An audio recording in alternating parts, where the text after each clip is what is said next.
Hi, I'm Femi Okay. And I'm Malika Bilal, and you're in the stream. Today, India at the polls. We'll look at 3 issues surrounding the world's biggest exercise in democracy. We want to hear what you have to say about the Indian elections. What outcome are you hoping for? Let us know in our live YouTube chat or on Twitter. I'm Arya Thakur. I'm a reporter for Quartz India, and you are in the stream.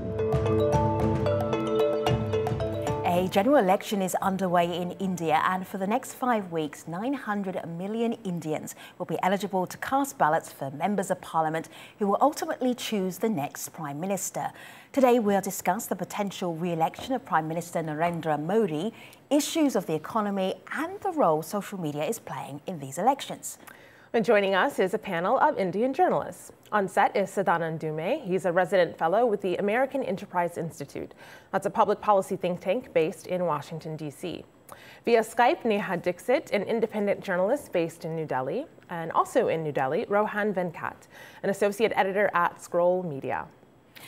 Hello, everybody. It's really good to have you. Let's go back to 2014, when Narendra Modi and his Hindu nationalist Bharatiya Janata Party swept into power as India's first single-party parliamentary majority in 30 years.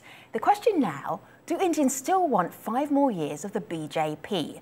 Modi's main challenger is Rahul Gandhi of the Indian National Congress, or Congress Party. Have a listen to voters talk about what they want from this year's election. Yeah, I'm obviously confident that winner is BJP. I'm obviously confident the winner is BJP. I also voted for BJP.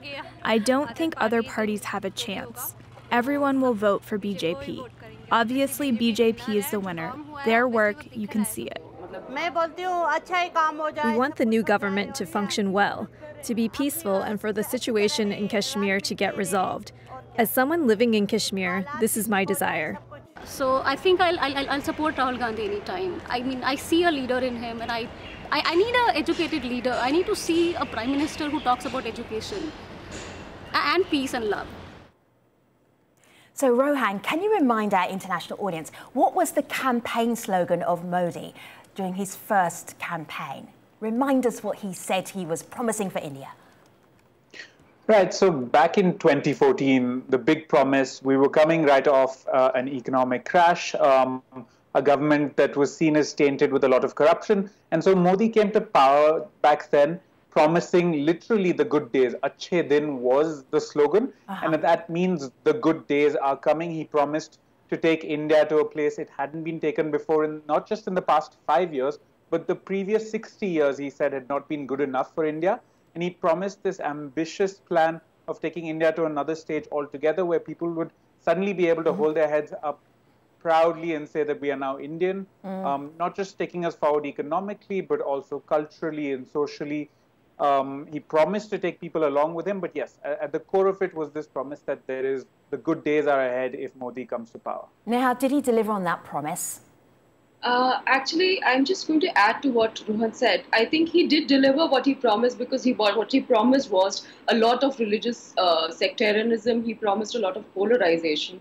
If we go back to his 2014 campaign, he started with stuff like in his campaigns, he said that he's going to stop pink revolution, which is basically a hint at stopping the export business of beef, which was targeted at a particular minority in India, which are the Muslims. So as soon as he came into power, we saw a number of lynching cases where some Muslims, they were allegedly consuming beef or slaughtering cows or transporting them, and just on those charges which were not even proved, people have been lynched and killed. So this was the promise that Modi made, and he has delivered on that. Similarly, let's go back to the reason why in 2014 this government came into, this party came into power, is because a fake video was circulated in northern part of India, in western Uttar Pradesh, where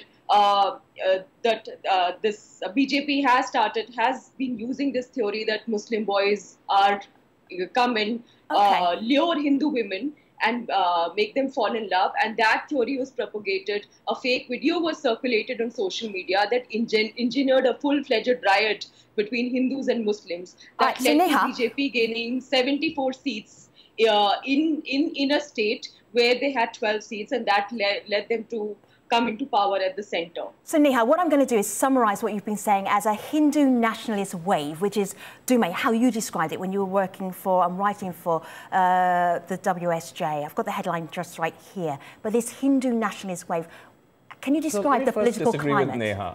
I think that the characterization of his campaign in 2014 is inaccurate. Okay. I think in 2014, his essential, his slogan was "Achhe din aane wale hain," and he promised what he said was development for all. It's certainly true that there were some undercurrents in some places where there was a sort of, hint of Hindu nationalism. But in fact, in 2014, if you look at the campaign, he really downplayed that and emphasized things like economic development, things like jobs, things like taking everybody along. And that's one reason why he was so successful. I would say that in 2019, by contrast, the campaign that we're seeing now, that has much more of this kind of nationalist overlay. The identity politics issues are much more sharply in relief. We've seen sort of statements by top party leaders, including the Chief Minister of Uttar Pradesh, Yogi Adityanath, who is this extremely hardline Hindu nationalist figure.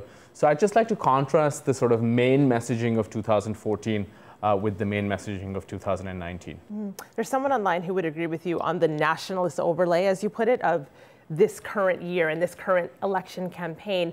He's actually a journalist at Slate. You can see on my laptop his latest piece here from Nitish Pawa. He writes, India's democracy could be at stake in its elections starting last Thursday. And he sent us a video comment to elaborate on that. Have a listen. India is often called the world's largest democracy, but that designation is at stake in this year's elections. Under the regime of Narendra Modi and the BJP, we've seen the enactment of Hindu nationalist policies, increased hate crimes against Muslims and lower caste populations, the intimidation of journalists, crackdowns on protests, and infiltrations of major universities by conservative figures. If Modi wins again, which is looking likely, all this will probably continue over the next 5 years and become even worse. So Rohan, he gives a prediction there on what would happen if Modi wins. What are people saying where you are? Do you think that this is something that rings true for many people? Well, first of all, I mean, the polls and everything seems to suggest that the BJP starts off as a front runner. So they are likely to win if you go by the opinion polls, which is always a flawed thing in India.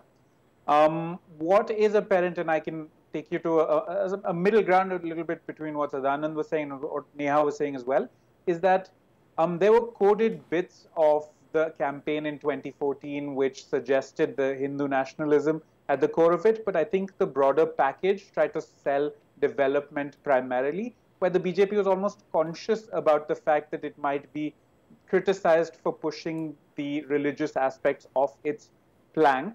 Over the last 5 years, the government has done a very concerted job of moving to the center to the right, where it now seems normal, as Adanand was saying, very normal for a lot of senior leaders to be making much more openly religiously tinged comments.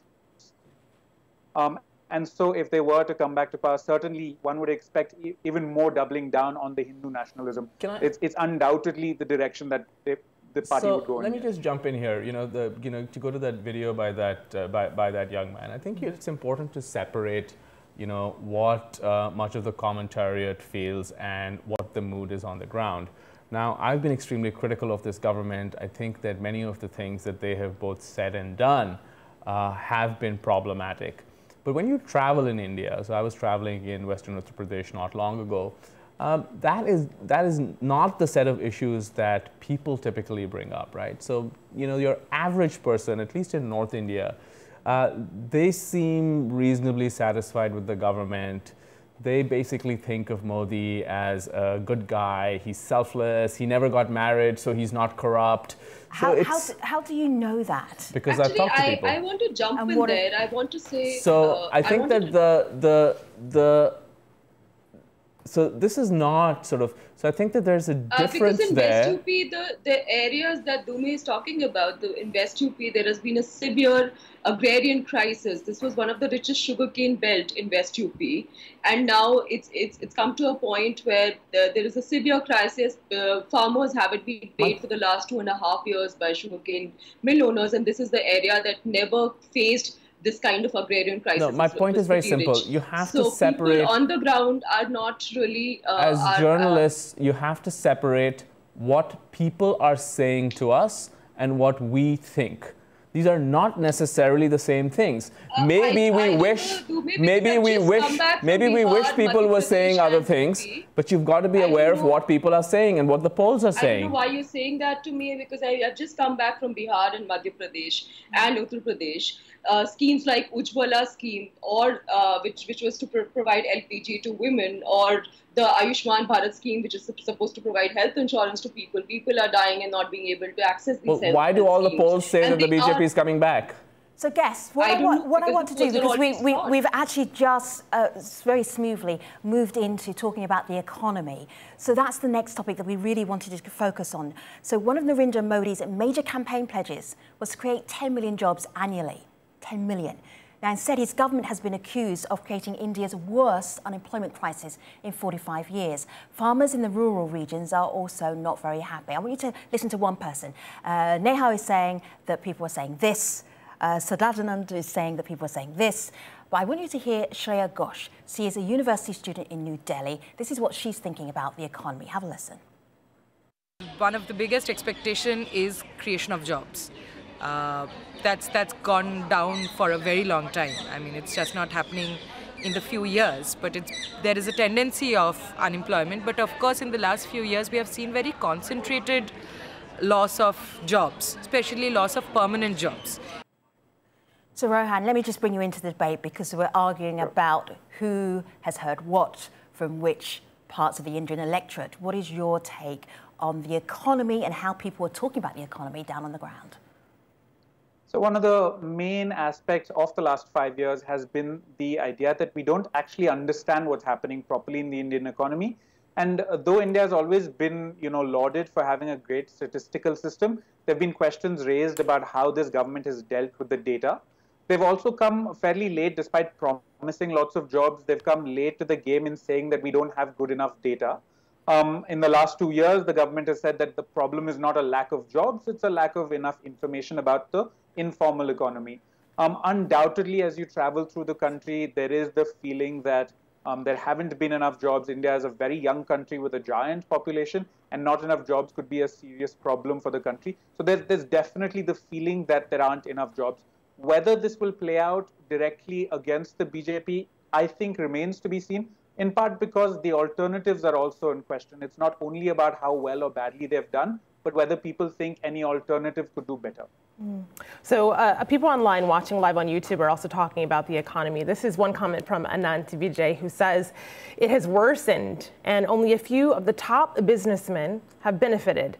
The rich have become richer, but the poor and the farmer situation have worsened. Now, several people are saying that part of the problem is a policy that was enacted in 2016. You can see the headline from that time here on my laptop, this from the Washington Post. India invalidates large banknotes in a crackdown on crime. This is when Modi announced in 2016 in a televised address that all 500 and 1,000 rupee notes would be banned, and this was supposed to be a crackdown on money that was derived from tax evasion. So here's what our community has to say about that policy a few years later. This person writes, undoubtedly Modi worked hard. However, when you look at the decision he made of demonetization, it gave a major setback to the country and its people. This move literally killed small and medium enterprises and the lower middle class, and his government never gave convincing figures to prove that it was correct, kind of tying into the figures you were talking about there, Rohan. But Sadanand, I'll give this one to you,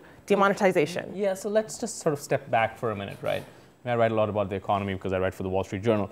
The basic thing is that 5 years ago, many of us had hoped that Modi was going to use his large mandate to push forward the economic liberalization program that had stalled over the last 10 years. Instead of doing that, instead of introducing more market-friendly reforms, he has turned out to be another kind of populist. Now, what he is trying to do to win re-election, instead of sort of pushing things like, allowing companies to make more flexible hiring decisions, easing land acquisition, the kind of things that people have been pushing for, instead what he's trying to do is concretize this economic debate by doing things like building toilets for poor people, giving people subsidized gas connections, giving small businesses loans. This is all sort of populism. This is very similar to what we've seen other governments do. What the BJP has done is it's packaged these things, it's given them like these little jazzy names and put them out there. Now, most experts who study the economy do not think this is enough. India needs to create 1 million jobs a month. It is failing to do that. So there's no question that when it comes to actually measuring what the government has done, it has not done a good job on the economy. But again, I would contrast it with in terms of how people sort of seem to, he thinks that he can sell these concrete programs as economic development. It remains to be seen whether people buy that or not. Nihal, I'm just looking here at AJ Labs. They're breaking down, if you're on Instagram or you're online on Twitter, you can see the Indian elections 2019. And one of the things they've done is break down the Indian economy at a glance. It has grown. The GDP growth rate is higher than it was 4 years ago.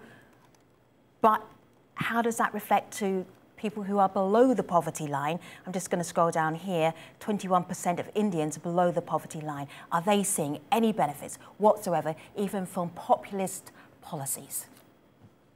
Like I said, that I've just come back from several parts of North India, several rural parts of North India. And as far as these populist schemes are concerned, even though they've been announced and the government has claimed that it has reached these number of households, actually, those populist schemes also have not been able to reach these places. So there has been evidence now with several RTI queries revealing that the kind of money that was spent for the advertisements or promotions of these policies was far more than actual implementation of it on the ground. So, for example, like Sadanand was saying about distribution of LPG cylinders, it hasn't reached. Similarly, construction of toilets, even when the toilets have been constructed, they're not functional because there's no water line or there are still dry toilets. So they haven't reached the ground. Also, at the same time, when we're talking about the economy and when we're talking about the GDP, like you said, demonetization. So demonetization not just led to a loss in the GDP, but also loss in jobs at the farming sector. Like the farming growth is the lowest in the last 14 years. And in 2015, for the first time, 1% of the wealthiest in India owned 50% of the country's wealth. So that led to massive inequality, and we haven't been able to fix it from that point. So these are things that, and apart from demonetization, this government also introduced a kind of taxation, which is the GST, which, like in the tweet that the person had written just now, it also affected the small and medium enterprises on the ground, and especially in the unorganized sector and the informal economy, where it required people like weavers and handlooms, garment workers to go through extensive process of filing taxes, which led to the shutdown of several such enterprises. Okay. So that again created a lot of loss of livelihood on the ground. And Neha, there of course is so much to talk about. I appreciate you referencing what the person in that tweet said there, because so many people online are addressing that. But I want to push on just a little bit, because I want to address misinformation via social media. Well, there's a fear that fake news shared online could impact the election. Facebook, WhatsApp, and Twitter are some of the platforms that have taken steps to combat fake accounts and ads ahead of voting. But even these companies say the spread of misinformation is impossible to fully contain. So I pulled up a tweet here from the district police chief of Telangana state, and she's credited with helping to stop some of the mob killings that were attributed to spreading rumors online. People would spread these rumors and then go after the person that was at the center of it. So Rima here on Twitter says WhatsApp, the Facebook-owned messaging service, has started blocking or disabling chats for mobile phone numbers that are proved to be circulating fake news or objectionable election-related content that has been flagged by the Election Commission of India. Good move. Rohan, is this enough? It can't possibly be. India has seen a giant surge in the amount of smartphones that the country has had, the number of phone connections over the last 2 years, particularly because of the entrance of India's richest man into the sector. And that has seen the proliferation of mobile phones everywhere, which means connectivity is really cheap and easy, and that allows messages to spread around very quickly. The lynchings that you spoke about and things like what Rema is speaking about there, I mean, it's a drop in the ocean, really. And one of the key issues is that political parties have picked it up as an actual way to push their propaganda. The biggest culprit here, I could easily say, straightforward, is the ruling party, the BJP. And others don't see that as a problem in the sense that they complain about it, but they would happily jump on board as well. So there's tons and tons of propaganda, fake news and misinformation that is very hard to control. Whether it is on the platforms, whether the government should be doing things about it is fairly complex policy-wise. But we also know that political parties don't have much stake in trying to get rid of the fake news, because for a large part of India, it's coming from the parties themselves. So, this operates at various levels, right? So you have, tons of you have actually fake news sites that are closely tied to the ruling party, for instance. You've got WhatsApp, which is a complete free-for-all. And in some ways, this is a natural segue from our discussion about the economy, because the economy discussion hasn't gone so well for the ruling party. They have pivoted, and recent tensions between India and Pakistan have allowed them to focus more on things like the Indian airstrikes on Pakistan at the end of February. And a lot of this stuff actually lends itself really well to fake news, because you can put stuff out there on WhatsApp that is completely unverifiable, that just sort of sounds wonderful, and you find large numbers of people are willing to believe this stuff. And some of the social media owners have been asked to check what it is that is happening. WhatsApp has definitely been having discussions with the authorities about what you can and cannot do, how many people you can put into a group. Is any of that helping? So to a degree, it's probably, and Facebook has cracked down. It sort of particularly for this removed a lot election of period.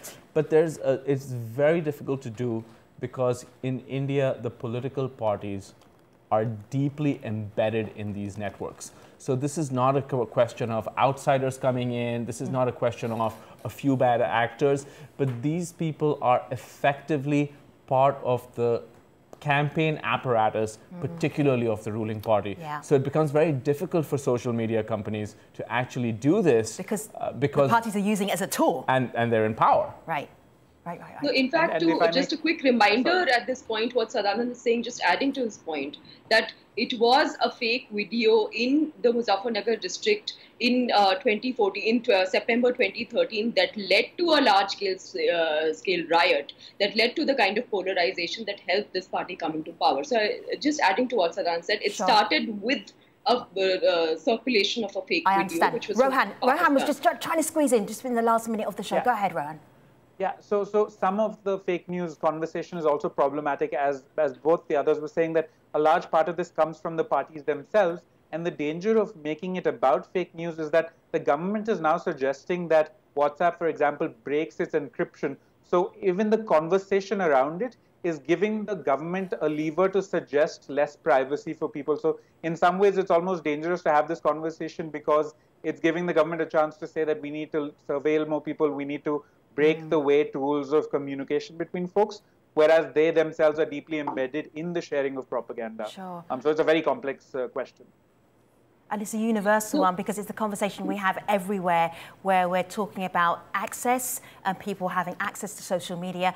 And when there's fake news and fake information being shared, what should we do about that? It works in India, the same issue elsewhere around the world. We're wrapping up the conversation now. This is the world's biggest democratic elections, so there's also so much to talk about. I suspect before the end of 5 weeks, we will return to India. But meanwhile, how should we wrap this conversation up, Malika? Well, there are 7 phases to this election, and of course, it concludes on May 19th. But in the meantime, these are the things that Indian voters will be going to the polls on. You can see it in this tweet from Geet.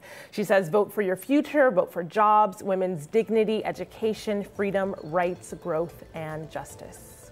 Thank you very much to all of our guests. 3 guests to talk about 900 million people voting. Kudos to you all. Thanks very much. Malika and I will see you online next time. Take care.